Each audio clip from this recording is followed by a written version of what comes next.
Hello good evening everyone. स्वागत है आप सभी का आपके प्यारा सा यूट्यूब चैनल साइंस संग्रह में। कैसे हो आप सभी? कोई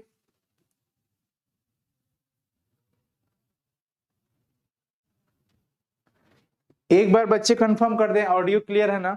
क्या आप हमारी आवाज को सुन पा रहे हैं?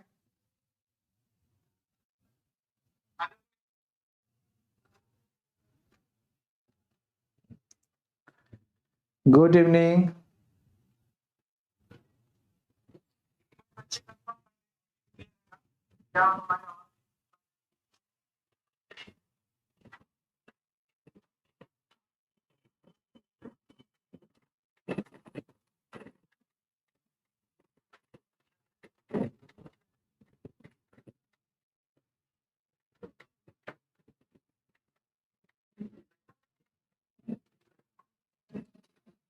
चलिए, थैंक यू, बहुत बढ़िया।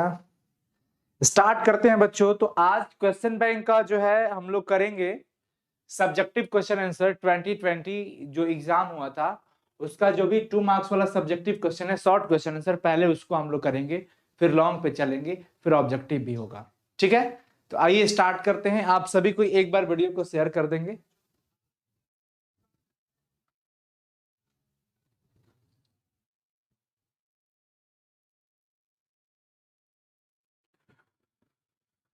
हाँ जी, क्वेश्चन बैंक होगा आज, और केमिस्ट्री का क्वेश्चन बैंक होगा। 2020 वाला जो पेपर है उसको हम लोग सॉल्व करेंगे, क्योंकि आपको याद रखना होगा एक बात कि अब जो क्वेश्चन बैंक का प्रैक्टिस जो हो रहा है वो आपके एग्जाम के लिए काफी इंपॉर्टेंट है, बहुत ही ज्यादा इंपॉर्टेंट है। ठीक है ना? तो चलिए स्टार्ट करते हैं बच्चों। देखिए 2020 का ये क्वेश्चन है, ये जो आप देख रहे हो, इसी क्वेश्चन को हम लोग एक एक करके सॉल्व करेंगे। पहला सवाल है कि निम्नलिखित को आप किस प्रकार बनाएंगे। हो सकता है कि एज इट इज यही सवाल आपको फाइनल अगले एग्जाम में भी मिल सकता है। सवाल है कि निम्नलिखित को आप किस प्रकार बनाएंगे। मेथिल आयोडाइड से इथेन बनाना है। पहला सवाल कि आपको मेथिल आयोडाइड से इथेन बनाना है। मेथिल आयोडाइड, मेथिल आयोडाइड का मतलब क्या हो गया? CH3I। इससे बनाना है एथेन। एथेन बोले तो C2H6। कैसे बनेगा? तो यहां पे देखो क्या करना है, बहुत ही सिंपल है। CH3I CH3I, यानी कि वुड्स रिएक्शन।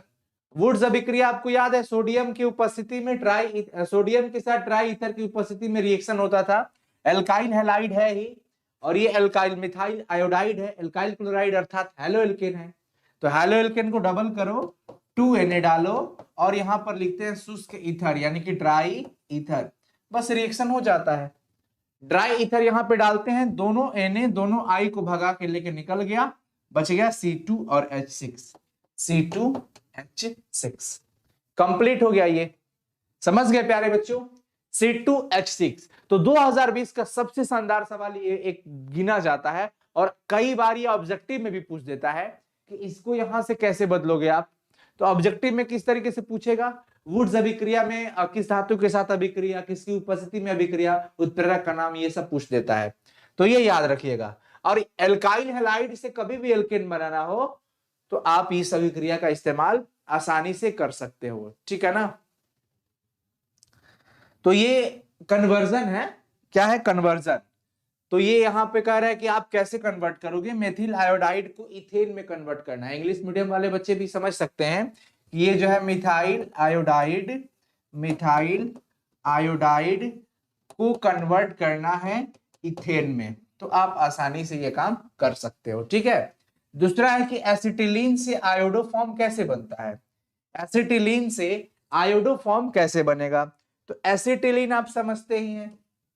एसिटिलीन का मतलब क्या हो जाता है? एसिटिलीन देखो, C2H2, C2H2, तो CH ट्रिपल बॉन्ड CH, यही है ना C2H2 एसिटिलीन गैस।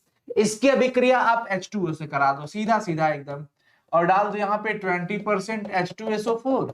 ये ध्यान रखना, अगले बार से जब भी पूछेगा तो ऐसे बना देना, और 1% HgSO4। इसमें क्या होगा कि H2 डायरेक्ट समझ लो कि इसके साथ जुड़ जाएगा, और O इसके साथ जुड़ जाएगा। सिंपल सिंपल, मैं एक लाइन में बताता हूं। ये CH है और ये H2 जोड़ोगे तो CH और H2 मिलकर के बना लेगा CH3। सिंपल, एकदम सीधा सा। ये बॉन्ड टूटेगा, CH के साथ H2 जुड़ गया तो CH3 बन गया, और ये CHO के साथ जुड़ गया तो ये बन गया CHO, यानी ये अभी एसिटल्डिहाइड बना। हमें क्या बनाना था, आयोडोफॉर्म। अब इसकी अभिक्रिया हम किससे करा देंगे, CH3CHO। अब आप इसका रिएक्शन किसके साथ करा दोगे, I2 प्लस NaOH के साथ, I2 प्लस NaOH के साथ करा दो, बस अपना प्रोडक्ट बनके तैयार। यही हो गया आपका आयोडोफॉर्म। इस रिएक्शन को कॉपी में जरूर नोट कर लीजिएगा या स्क्रीनशॉट ले लीजिएगा प्लीज, ये बहुत ही इंपॉर्टेंट है।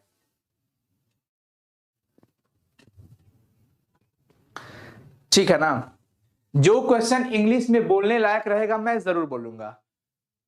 हाँ हाँ एकदम, इंग्लिश में भी मैं आपको बोल रहा हूं, कोई टेंशन मत लो, आप सभी कोई टेंशन लेना ही नहीं है। चलिए समझ गए,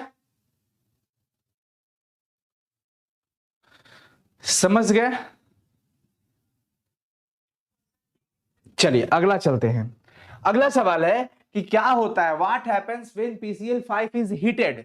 क्या होता है जब PCl5 को गर्म करते हैं, what happens when PCl5 is heated. मतलब ये हुआ कि जब फास्फोरस पेंटाक्लोराइड को गर्म करते हैं तो क्या होता है, सीधा सीधा मतलब है बच्चों कि PCl5 यानी कि फास्फोरस पेंटाक्लोराइड, जब हम इसको हीट करते हैं तो इसका लीनियर बॉन्ड जो होता है वो ब्रेक हो जाता है और ये बन जाता है PCl3 और Cl2। भाई सिंपल हो गया, ब्रेक डाउन, टूट जाता है। क्या कहेंगे, जब हम इसको गर्म करते हैं तो इसकी जो लीनियर रैखिक बॉन्ड होते हैं, बंधन, वो टूट जाते हैं और PCl3 और Cl2 बनाते हैं। रिएक्शन देना था तो रिएक्शन हो गया आपका, ये बैलेंस्ड केमिकल रिएक्शन है। ठीक है ना,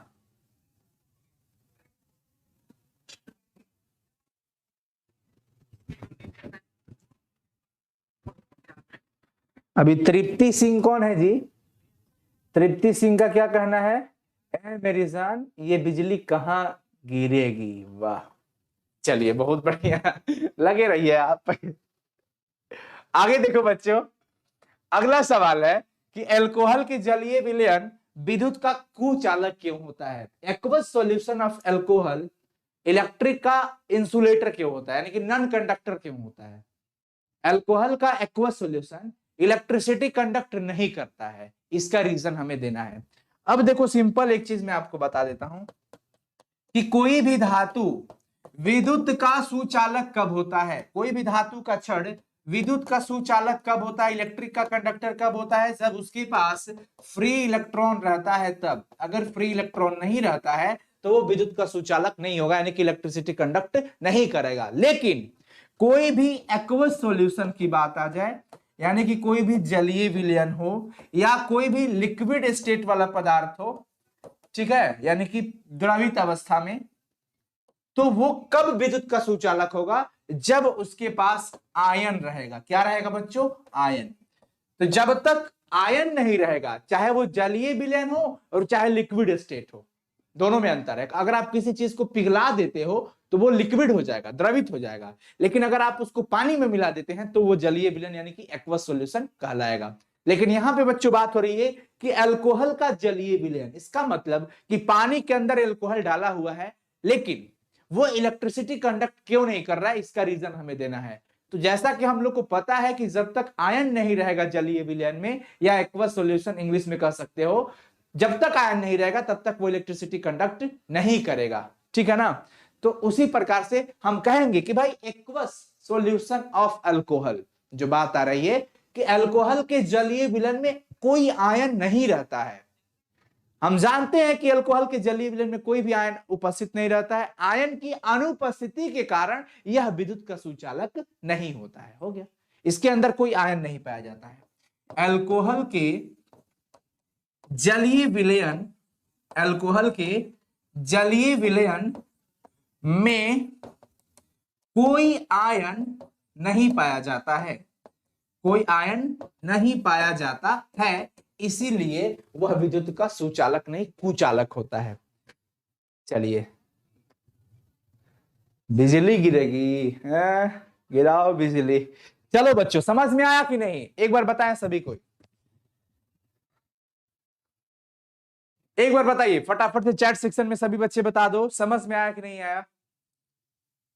समझ गए सभी कोई?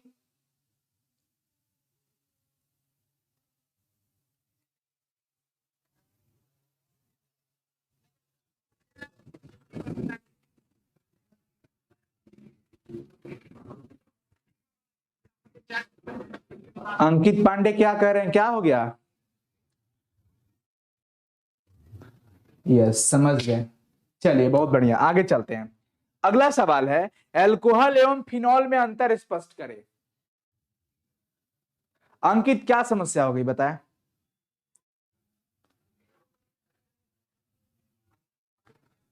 कमेंट निकलते जा रहा है, मे बी मिस हो गया हो कमेंट आपका। बाप रे, भाग गया कमेंट। ठीक है, हम आपका कमेंट सेक्शन में देख लेंगे। चलिए अगला सवाल पे जरा फोकस कीजिए आप सभी कोई, कि अल्कोहल एवं फिनॉल में अंतर, difference between alcohol and phenol. Alcohol क्या होता है? एल्काइल के साथ अगर हाइड्रोक्सिल समूह लगता है तो ये अल्कोहल है, लेकिन अगर बेंजीन रिंग के साथ अल्कोहल OH समूह लगता है, एल्काइल आर के साथ अगर OH समूह लगता है तो हम इसको क्या कहते हैं बच्चों? अल्कोहल। लेकिन अगर बेंजीन रिंग के साथ OH लगता है तो ये फिनॉल हो गया। इसका लिटमस पे कोई असर नहीं पड़ता, हम लिखेंगे कि इसका लिटमस पर कोई प्रभाव नहीं पड़ता है, जबकि ये अम्लीय होता है तो ये नीले लिटमस को कैसा कर देता है? लाल कर देता है। इसको NaOH के साथ रिएक्शन कराओगे तो ये नहीं करेगा, जबकि वो करेगा। समझ में आया कि नहीं आया? ये बात तो आप आसानी से समझ सकते हैं ना? ये बात समझ में आ रही है आप लोगों को? ठीक है, देखो मैं इधर लिख देता हूं, 3-4 पॉइंट तो जरूर आप लिख सकते हो। एक तो सबसे पहला, एल्कोहल में आप ये दर्शाओ एल्कोहल, और एक तरफ में मैं क्या कर देता हूं? फिनॉल। इधर क्या है? ROH, और ये क्या हो गया? बेंजीन रिंग के साथ OH समूह। ठीक है, इसका लिटमस पर कोई असर नहीं, जबकि इसका असर पड़ता है, यह नीला लिटमस को लाल कर देता है, बिकॉज ये अम्लीय होता है, एसिडिक कैरेक्टर होता है। इसका FeCl3 के साथ रिएक्शन कराओगे तो विशेष कोई रंग प्रदान होने वाला नहीं है, जबकि इसमें रंग मिलता है भूरा, लाल, ऐसे करके, ब्राउन, है ना, रेड, ये सब कलर इसमें मिलने वाला है। अगली बात कि ये जलीय यानी कि एक्वस NaOH के साथ इसका कोई रिएक्शन होने वाला नहीं है, जबकि इसका होता है। तो ये इतना अंतर आप उसमें मेंशन कर सकते हो। स्क्रीनशॉट ले लो, स्क्रीनशॉट ले लो, आप स्क्रीनशॉट ले लो आप। चलिए आगे बढ़े बच्चों, आगे बढ़े।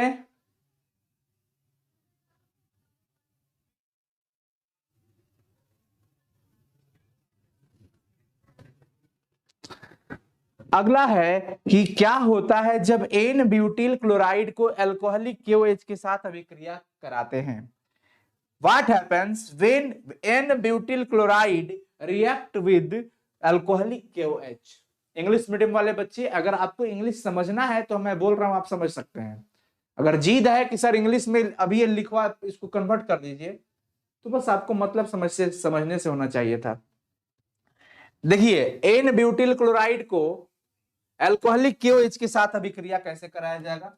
देखो, CH3 CH2 CH2 CH2 Cl, ये अपना हो गया n butyl chloride, butyl chloride. इसकी अभिक्रिया अल्कोहलिक KOH के साथ कराना है। ठीक है, अब इसमें क्या होगा? आपको पता है कि यहां पर बीटा विलोपन रिएक्शन, एलिमिनेशन रिएक्शन यहां पे होने वाला है। ये हेलोजन इससे जुड़ा है तो ये अल्फा कार्बन और ये बीटा कार्बन।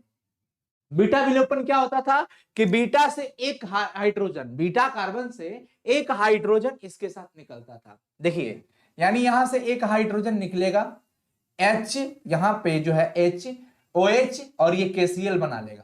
सिंपल है, तो यहां पे डबल बॉन्ड आ जाएगा। देखिए प्रोडक्ट क्या बनेगा? CH3 CH2 CH, double bond CH2।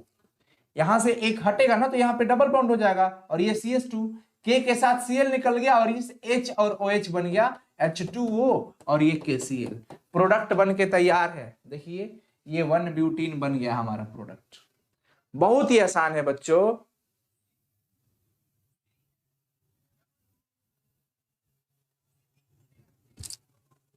ठीक है ना? क्लियर हो गया होगा। बीटा विलोपन रिएक्शन है, यहां से एक एच कम होता है और वहां डबल बॉन्ड लगा दो, हम लोग पढ़े भी थे हेलो एल्केन चैप्टर के अंदर। यहां का एच ओ एच के साथ तारों के साथ में H2O बना, KCl निकल लिया अपना।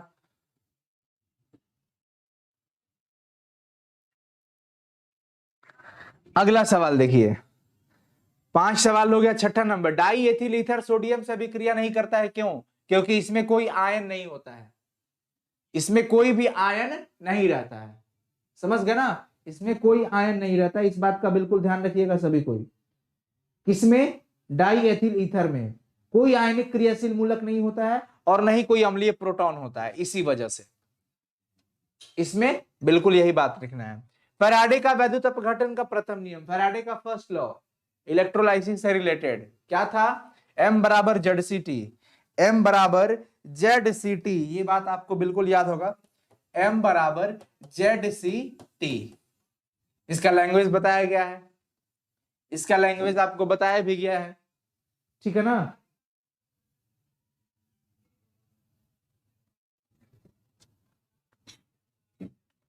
चलिए हो गया, हो गया बच्चों।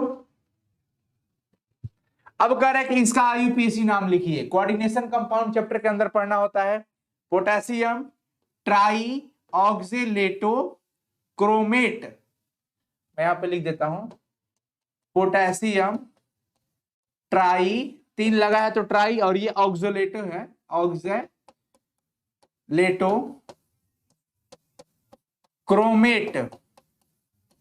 और यहां पर ये क्रोमियम धातु का जब आप ऑक्सीकरण संख्या निकालोगे तो 3 आ जाएगा, और जो भी ऑक्सीकरण संख्या आता है उसको रोमन अंक में बगल में लिख दिया जाता है, रोमन अंक में लिख दिया जाता है, तो वो उसका हो गया।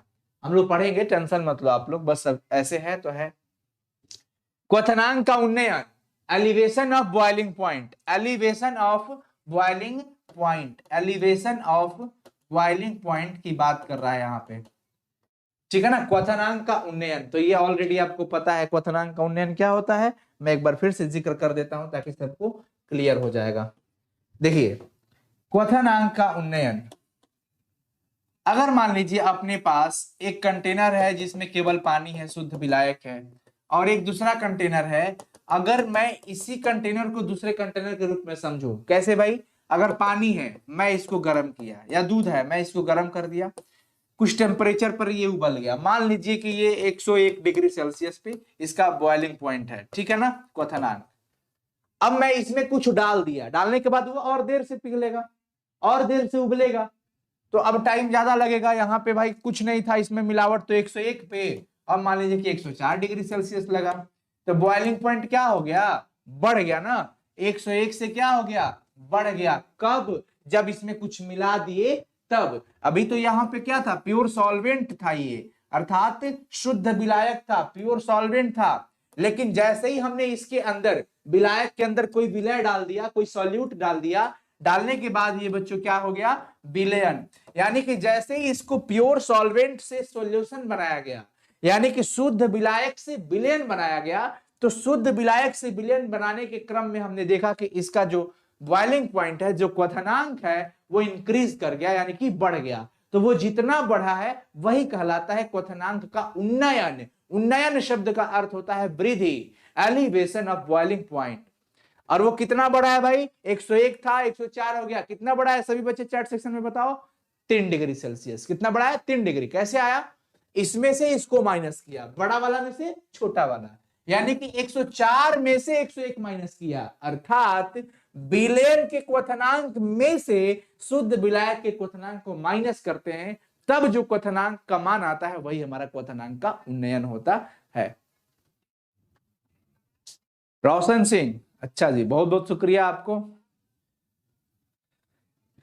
आगे बढ़े बच्चों, अगला देखिए, अगला सवाल है कि संपर्क विधि और ऑस्टवाल्ड विधि में प्रयुक्त उत्प्रेरक का नाम दीजिए। VTO5 का हम लोग इस्तेमाल करते हैं। वैनेडियम पेंटाऑक्साइड किसका इस्तेमाल करते हैं बच्चों?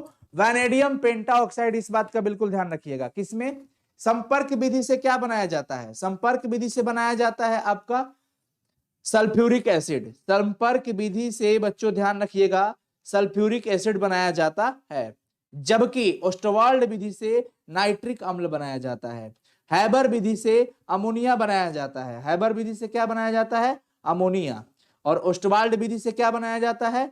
Nitric acid. इस बात को बिल्कुल ध्यान रखिएगा और भूलिएगा मत, ठीक है।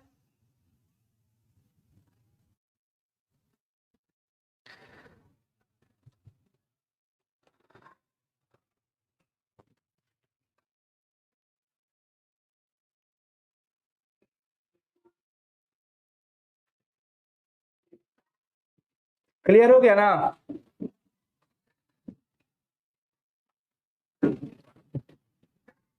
चलिए आगे बढ़ते हैं फिर।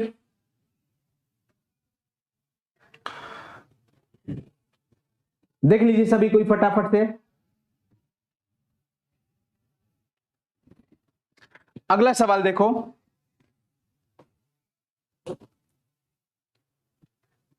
अगला सवाल क्या है बच्चों?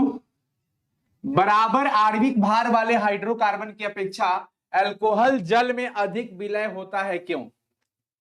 बराबर आणविक भार वाले हाइड्रोकार्बन की अपेक्षा अल्कोहल जल में अधिक क्यों विलय होता है? भाई क्योंकि अल्कोहल इसलिए ज्यादा घुलता है उसमें। अल्कोहल बोले तो ROH, हाइड्रोक्सिल समूह होने के वजह से। हाइड्रोक्सिल समूह है इसलिए ये जल के साथ आसानी से हाइड्रोजन बॉन्ड बना लेगा। जल के साथ, जल से क्या बना लेगा? Hydrogen bond. और आप लोग परेशान मत होइए, इस सबका आंसर का PDF आप लोगों को दिया जाएगा, परेशान मत होइए। साइंस संग्रह ऑफिशियल ऐप को इंस्टॉल कर लीजिए और वहां पे सब मिलेगा। आज उसमें टॉपर टेस्ट सीरीज में फिजिक्स का 4 BBI सब्जेक्टिव सेट अपलोड किया गया है। वैसे सबका आंसर हैंड रिटन करके आप लोगों को दिया जाएगा, यहां पे बस समझाया जा रहा है। चीजों को समझ लीजिएगा तो आंसर आप खुद से भी लिख सकते हो, वैसे तो हैंड रिटन दिया ही जाएगा, ठीक है ना। तो हम कहेंगे कि बराबर आणविक भार वाले हाइड्रोजन की अपेक्षा अल्कोहल इसलिए अधिक विलय होता है क्योंकि अल्कोहल में उपस्थित OH समूह जल के साथ हाइड्रोजन बॉन्ड बनाता है, अतः यह ज्यादा घुलनशील होता है। आप वीडियो से भी लिख सकते हो आंसर, ठीक है ना। अब देखिए, अब 12 नंबर सवाल कर रहा है कि tetra amino aqua chlorido cobalt, tetra amino aqua chlorido cobalt chloride का सूत्र लिखना है। Tetra amino aqua chlorido, amino मतलब क्या हो जाएगा? एमिनो का मतलब हो जाता है NH3 और टेट्रा मतलब 4, यानी कि NH3 4 लिखना है आपको। देखो NH3 कितना लिखना है? 4। एक्वा है यानी कि H2O, क्लोरिडो Cl, कोबाल्ट है तो मेटल यहां पे दिया जाता है, क्लोराइड फिर दिया है तो Cl2, क्लोराइड हो गया। ये होगा फॉर्मूला, कोऑर्डिनेशन कंपाउंड चैप्टर के अंदर हम पढ़ाएंगे आपको, फिलहाल के लिए इतना नोट कर लीजिए आप। अगला सवाल है कि अमोनिया एक अच्छा लिगेंड होता है, क्यों? क्योंकि अमोनिया के पास लोन पेयर भी होता है और कोई रिक्त ऑर्बिटल भी नहीं होता है। अमोनिया एक अच्छा लिगेंड इसलिए होता है क्योंकि इसके पास लोन पेयर भी होता है, यानी कि निर्जन युग्म भी होता है, और साथ ही साथ इसके पास कोई रिक्त ऑर्बिटल नहीं होता है ना। अगर मान लीजिए रिक्त ऑर्बिटल नहीं रहता है जिससे कि यह धातु को प्रदत्त इलेक्ट्रॉनों को पुनः प्राप्त कर सके, नहीं तो फिर गड़बड़ हो जाता। आवश्यक एमिनो एसिड से आप क्या समझते हो? Essential amino acid. Amino acid हमारे शरीर के लिए बहुत इंपॉर्टेंट होता है। 2 तरह का होता है, ये अलग अलग आधार पर बांटा जाता है इसको, अम्लीय भी होता है, क्षारीय भी होता है, उदासीन भी होता है। एमिनो एसिड की पहचान के लिए आपको ध्यान रखना होगा कि इसमें NH2 के साथ साथ COOH भी उपस्थित रहता है। एमिनो एसिड का मतलब एमीन वाला भी ग्रुप रहेगा NH2, और एसिड मतलब कार्बोक्सिलिक एसिड COOH भी उसमें उपस्थित रहेगा। क्लियर? अब देखो, अगर इसकी संख्या ज्यादा होती है तो एमिनो एसिड क्षारीय, बेसिक कैरेक्टर। अगर इसकी संख्या ज्यादा होती है तो एसिडिक हो जाएगा। अगर दोनों की बराबर होती है तो वो न्यूट्रल अमीनो एसिड कहलाएगा, यानी कि उदासीन। लेकिन यहां पर बात की जा रही है आवश्यक अमीनो अम्ल का। आवश्यकता के हिसाब से अगर देखा जाए, हमारे शरीर की आवश्यकता के हिसाब से, तो 2 तरह में इसको, 2 भागों में इसको बांटा गया है। जरूरत तो सबका है, आवश्यक और अनावश्यक। ये किस बात पे आवश्यक और अनावश्यक कहा जाता है? Essential and non essential amino acid. देखिए, कुछ अमीनो एसिड हमारे शरीर के अंदर बनते हैं और कुछ होते हैं जो बनता नहीं है, उसको बाहर से भोजन के साथ लिया जाता है। ठीक है ना। तो जो ऑलरेडी हमारे शरीर में है उसकी अब क्या आवश्यकता है, उसकी तो आवश्यकता है नहीं, तो वो अनावश्यक है। जो ऑलरेडी प्रेजेंट है वो अनावश्यक है, नॉन एसेंशियल है। लेकिन जिसकी अभी हमें जरूरत है, हमारे शरीर में वो प्रिपेयर नहीं होते हैं, नहीं बनते हैं, उसको हमें कुछ खाद्य पदार्थ के द्वारा लेना पड़ेगा, तो वो आवश्यक एमिनो एसिड कहलाते हैं। तो वैसे एमिनो अम्ल जो हमारे शरीर के द्वारा निर्माण नहीं किया जा सकते हैं, बल्कि कुछ खाद्य पदार्थों के द्वारा उसको लिया जाता है, ग्रहण किया जाता है, वैसे एमिनो अम्ल को हम लोग क्या कहते हैं बच्चों, अनावश्यक एमिनो, आवश्यक एमिनो अम्ल। जो ऑलरेडी बना हुआ है उसकी जरूरत नहीं है बाहर से लेने की, वो तो अनावश्यक हो गया। लेकिन आवश्यक कौन है, जो हमारे शरीर के अंदर नहीं बन रहा है। अभिक्रिया के वेग पर ताप का क्या प्रभाव पड़ता है। टेम्परेचर बढ़ाइएगा तो अभिक्रिया का वेग नहीं बढ़ेगा, टेम्परेचर बढ़ाइएगा तो अणुओं के बीच की टक्कर बढ़ जाएगी, कोलिजन बढ़ जाएगा उसका, वो ज्यादा ही तेजी से कोलोइड करेंगे। समझ आ रहा है बात। मैं आपको क्या बताया कि अभिक्रिया के वेग पर टेम्परेचर, रेट ऑफ रिएक्शन को टेम्परेचर कैसे इफेक्टिव बनाता है। क्वेश्चन ये कह रहा है कि टेम्परेचर का क्या इफेक्ट पड़ता है किस पर, रेट ऑफ रिएक्शन पे। सिंपल सोचिए कि आप कोई चीज खाना वगैरह बना रहे हो, एक जनरल ऐसे ही छोड़ दो हल्का टेम्परेचर पे, और एक ज्यादा टेम्परेचर करो, तो जल्दी कब पकेगा, जब टेम्परेचर ज्यादा हुआ। तो इसका मतलब क्या होता है कि रिएक्शन में भी कुछ ऐसा ही होने वाला है कि जब आप टेम्परेचर बढ़ाओगे तो अणुओं को एनर्जी मिलेगा, अणु को ऊर्जा मिलेगा, ऊर्जा मिलेगा तो वो टक्कर मारेगा, टक्कर करेगा, प्रभावी टक्कर की संख्या बढ़ जाएगी, जिससे अभिक्रिया का वेग बढ़ जाएगा। सिंपल है। उसके बाद है नाइट्रोजन के अणु क्रियाशील, नाइट्रोजन के अणु कम क्रियाशील क्यों होते हैं। नाइट्रोजन के जो अणु होते हैं N2 की अगर हम बात करते हैं बच्चों, इनको कम क्रियाशील कहिए या अक्रिय कह लीजिए, बात वही बराबर मिल जाता है। आपको पता है कि नाइट्रोजन N2 हम लोग जो दिखाते हैं नाइट्रोजन गैस को, नाइट्रोजन के अणु को N2 से रिप्रेजेंट किया जाता है, N triple bond N, N triple bond N। आपको एक बात पता है कि बॉन्ड की बहुलता से लंबाई घटती है, यानी कि अगर single bond, double bond, triple bond की अगर बात करें तो सिंगल बॉन्ड ज्यादा लंबा हुआ, डबल बॉन्ड उससे छोटा, और सबसे छोटा ट्रिपल बॉन्ड। तो ये बात तो तय हो गया कि भाई ये छोटा है।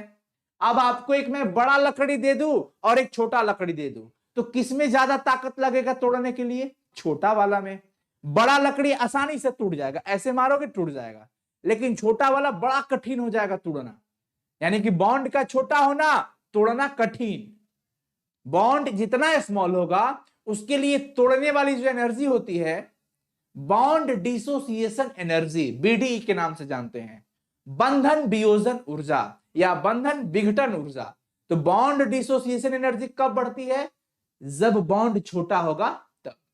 बॉन्ड लंबा होगा तो वो एनर्जी घटती है। आप सीधा बताओ कि यहां पे बॉन्ड की लंबाई क्या है, अगर कंपैरिजन करते हो सिंगल और डबल बॉन्ड की तुलना में, तो भाई ये तो ट्रिपल बॉन्ड है तो ये तो छोटा होगा, तो इसको तोड़ने के लिए हमें कुछ ज्यादा एनर्जी देना पड़ेगा। तो ज्यादा एनर्जी का देना यानी कि अक्रिय होना, क्रियाशीलता कम हो जाती है। जो जितना जल्दी टूट जाए वो क्रियाशील ज्यादा है, लेकिन ये तो भाई नहीं होगा, तो इसलिए ये क्या होता है, कम अक्रिय होता है। तो क्या लिखेंगे कि हम जानते हैं कि N2 के बीच लगे त्रिबंध, या जो त्रिबंध कहते हैं ना, त्रिसहसंयोजक बंधन, ये छोटा होने के कारण इसकी बंधन वियोजन ऊर्जा अधिक होती है, अतः नाइट्रोजन गैस के अणु कम क्रियाशील होते हैं। ये बात आप यहां से कह सकते हो। उसके बाद है कायरल तथा अकायरल यौगिक क्या होते हैं। कायरल कार्बन की और अकायरल कार्बन की अगर हम बात करते हैं बच्चों, ध्यान रखिएगा सभी कोई, कायरल और अकायरल, मान लीजिए कि किसी कार्बन के साथ चार, कार्बन की वैलेंसी 4 होती है, मैक्सिमम कार्बन 4 बॉन्ड ही बना सकता है। कार्बन मैक्सिमम कितना बॉन्ड बना सकता है, 4। अगर चारों में से कोई दो सेम हो जाए, सेम हो जाए, मान लीजिए ए बी ए डी ऐसे कुछ करके, एक सेम हो गया, और मान लीजिए कार्बन के साथ जुड़ा हुआ ए बी सी डी अलग अलग समूह है, विभिन्न समूह का होना कायरल कार्बन, कोई समान हो गया अकायरल, अकायरल। समझ में आ गया होगा आप लोगों को। कायरल का मतलब क्या हुआ? अगर एक समान हो जाए, ठीक है ना, एक समान हो जाए तो अकायरल, कोई भी मिल जाए तो अकायरल, और सबके सब चारों समूह डिफरेंट हो, कार्बन से जुड़े चारों समूह विभिन्न विभिन्न हो, तो वैसे यौगिक को कायरल यौगिक कहते हैं। और जिसमें कोई दो समान हो जाता है समूह, तो उसको हम क्या कहते हैं? अकायरल। क्लियर हुआ? क्लियर हुआ बच्चों?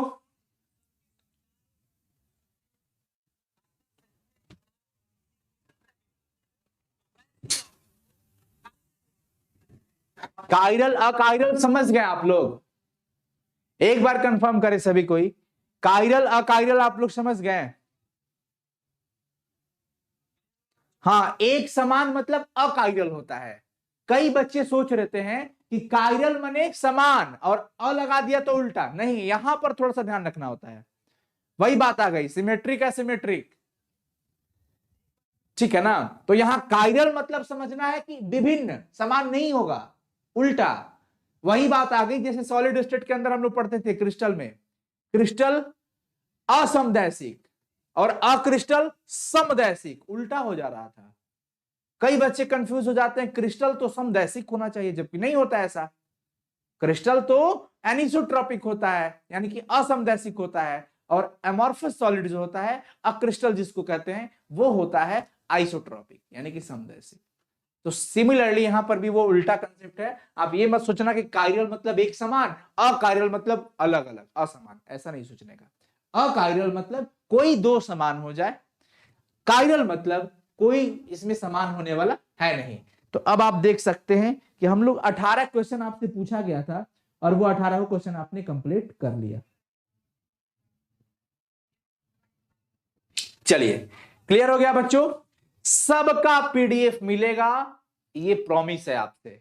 थोड़ा देर सवेर, आप परेशान ना होइए, टाइम लगता है, हम लोग भी इंसान ही हैं, लिखना पड़ता है, काम करना पड़ता है भाई, परेशान मत रहो। डेली क्लास ज्वाइन करो, चीजों को समझते चलो, नहीं तो पीडीएफ बिना समझे पीडीएफ लेने का कोई मतलब नहीं बनता। अभी तुरंत इंस्टॉल कर लीजिएगा प्ले स्टोर से साइंस संग्रह ऑफिशियल ऐप को। बहुत वहां पे क्विज देखो, जा करके इतना देखो, 70-80 क्विज अपलोड किया गया, एकदम फ्री क्विज है। टेस्ट सीरीज लेने का इरादा हो तो टेस्ट सीरीज में भी भाग ले सकते हैं। कई सारे पीडीएफ नोट्स भी है, फ्री क्लासेस भी है वहां पे, तो आप करते रहिए। क्वेश्चन बैंक ये सारा अपलोड है वहां पर, क्वेश्चन बैंक आंसर अपलोड हम लोग अब करेंगे, और यहां से काम अभी ये समझने वाला चल रहा है, आप लोग समझते रहिएगा। चलिए, बहुत बहुत शुक्रिया आप सभी का। वीडियो कैसा लगा जरूर कमेंट सेक्शन में कमेंट करके बताइएगा, हम लोगों को मोटिवेट कीजिए, ताकि हम लोग ऐसे ही शानदार सेशन आप सबके लिए लाते रहें। थैंक यू सो मच प्यारे बच्चों, ज्यादा से ज्यादा बच्चों तक शेयर कीजिएगा इस वीडियो को, ताकि बहुत सारे बच्चों को जो इससे जुड़े जितने भी क्वेश्चन का लाभ हो सके वो उनको मिल सके। ठीक है, फिर मिलेंगे हम लोग अगले क्लास में, तब तक के लिए शुक्रिया, और जुड़ते रहे हमारे साथ। बाकी भी टीम है, सब टीम के साथ पढ़ते रहिए, जितने भी टीचर्स पढ़ा रहे हैं सब पढ़ते रहिए, वीडियोस को देखते रहिए। सारे सब्जेक्ट के लिए हम लोग लगातार आप सबके लिए काम कर रहे हैं, निस्वार्थ भाव से काम हो रहा है, इसलिए परेशान मत होइए।